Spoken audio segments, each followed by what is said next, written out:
வேலைக்கு சென்றுவிட்டு வீட்டிற்கு சென்று கொண்டிருந்த மூதாட்டியை தாக்கி பாலியல் வன்கொடுமையில் ஈடுபட்ட நபரை போலீசார் கைது செய்தனர்.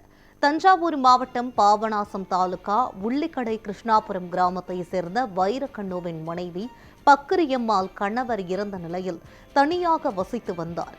இவரது மகன் திருப்பூரில் வேலை செய்து வருவதால் வீட்டில் அவர் தனியாக வசித்து வந்துள்ளார்.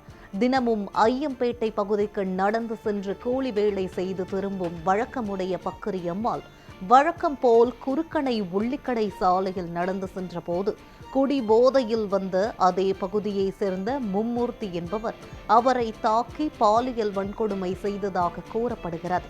பாதிக்கப்பட்ட மூதாட்டி வீட்டிற்கு வந்து தகவல் தெரிவித்ததை தொடர்ந்து அவரது மருமகள் சுகந்தி அவரை ஐயம்பேட்டை அரசு மருத்துவமனைக்கு அழைத்து சென்றார்.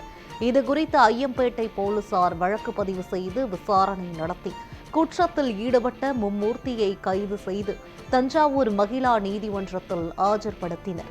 தொடர்ந்து வழக்கை விசாரித்த நீதிபதி மும்மூர்த்தியை 15 நாட்கள் நீதிமன்ற காவலில் வைக்க உத்தரவிட்டார்.